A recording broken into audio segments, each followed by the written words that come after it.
কেনে আমার যে অর্ধেক মুড়ি বেচা হয়ে গেল।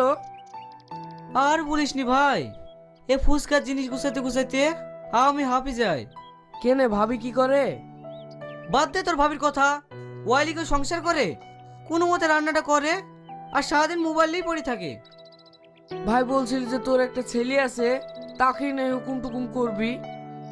দুঃখের কথা কি আর বলবো ভাই, ছেলে একবারে মায়ের গড়েই গেছে। একটা হুকুম করলে মুখ পরে তাকানোর জো থাকে না। তোকে আর কি বলবো ভাই, এখনকার বউরা ওরকমই হচ্ছে। স্বামীরা সারাদিন ভূতের মতো খেটে বেড়াবে আর ওরা রাত দিন মোবাইল নিয়ে পড়ে থাকবে।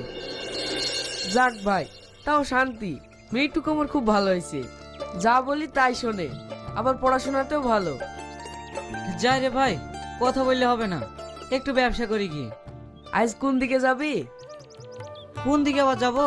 তোদের গ্রাম পানে যাবো। যা ভাই, তাহলে আর গল্প করলে হবে না।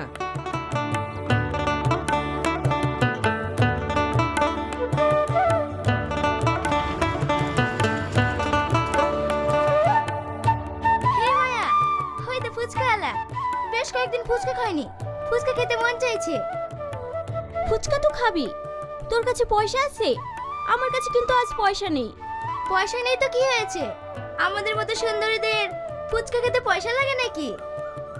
তুই কি যে বলিস, সুন্দর হই আর যাই হই, ফুচকা আলা তো ফ্রিতে ফুচকা খাবে না।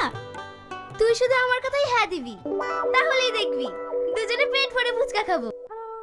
তোর কথাই হ্যাঁ দিয়ে যদি ফুচকা খেতে পাওয়া যায়, তাহলে আবার হ্যাঁ দিতে অসুবিধা কি? চ দেখি।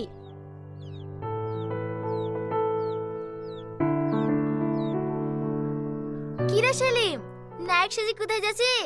হে দা, নাইনদাড়ি বেড়াতে যাচ্ছি। তোরা কোথায় যাচ্ছি? হেই দেখ, স্কুল থেকে বাড়ি যেতে গিয়ে রিমনের সাথে দেখা হলো। ও ফুচকা খাওয়ানোর জন্য তেমনি জেদ করছিল। জেদ করলেই হবে? দরকার হয় দুদিন ফুচকা খাবো না, তাও ওই হুদগার সাথে খাবো না। আজ ফুচকা খাওয়াবে, কাল বলবে ভালোবাসি। ওকে দেখেই তো আমার ঘৃণা লাগে। তুই ঠিকই বলিসি, ওর সাথে কেন ফুচকা খাবি? তুই কত খাবি ফুচকা? চা আমি খাওয়াবো। ফুচকা আলা, হাতে দুজনকে ফুচকা দাও তো। কটা করে দেবো? ও মা, এ আবার কিসের কথা? আপন লোকের সাথে ফুচকা খাবো তো কটা করে কি?